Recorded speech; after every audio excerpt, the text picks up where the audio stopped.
Commerce and competition में मैं पीके sir आपका यानी फाइनेंशियल अकाउंटिंग का एमसीक्यू क्वेश्चन लेकर आए हैं, जिसमें यानी आपको मोस्ट इम्पोर्टेंट क्वेश्चन देने वाले हैं।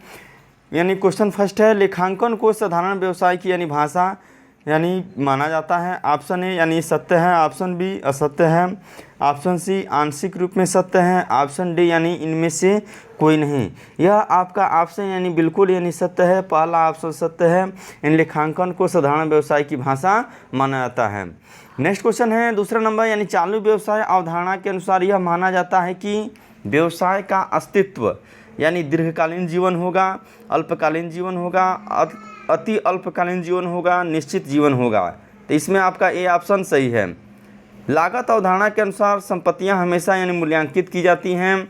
तो लागत अवधारणा के अनुसार संपत्तियां हमेशा मूल्यांकित की जाती हैं, तो किस मूल्य पर की जाती हैं? इसमें आपका ऑप्शन यानी बी सही होगा, यानी क्रय मूल्य पर की जाती हैं।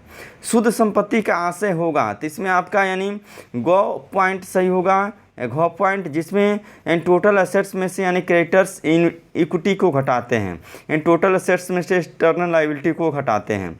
नेक्स्ट क्वेश्चन है, रूढ़िवादिता की अवधारणा के अनुसार व्यापारिक स्कंध का मूल्यांकन किया जाता है।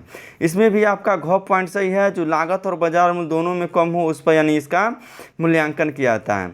नेक्स्ट क्वेश्चन है, भवन का नगद यानी भवन का नगद में क्रय, भवन का नगद में क्रय, तो भवन का नगद में क्रय यानी इससे क्या होगा? तो कुल दायित्व घटते हैं, कुल संपत्तियां परिवर्तित रहती हैं, यानी कुल दायित्व बढ़ते हैं।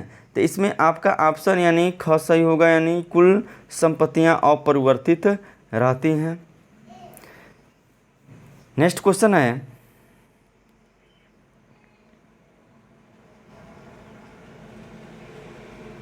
देखिए नेक्स्ट क्वेश्चन आपका यानी लेखांकन मानक यानी अकाउंटिंग स्टैंडर्ड, यानी अकाउंटिंग स्टैंडर्ड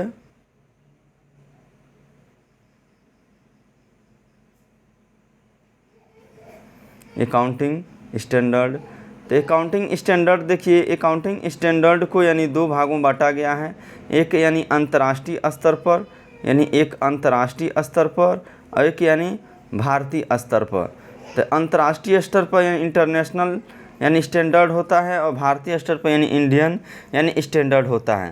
तो देखिए अंतर्राष्ट्रीय स्तर पर यानी लेखांकन मानक, तो इसका यानी विश्व स्तर पर यानी सबसे पहले अनुभव किया गया, और इसको 1972 में सिडनी में सर्वप्रथम आयोजित किया गया। इसमें लेखांकन के लिए यानी इसका प्रयोग किया गया, और 1999 में इसका नाम अंतर्राष्ट्रीय लेखांकन मानक मंडल रखा गया। और इसका कार्यालय यानी 30 कार्यालय हैं, जिसमें Cannon street, London, United Kingdom में स्थित है।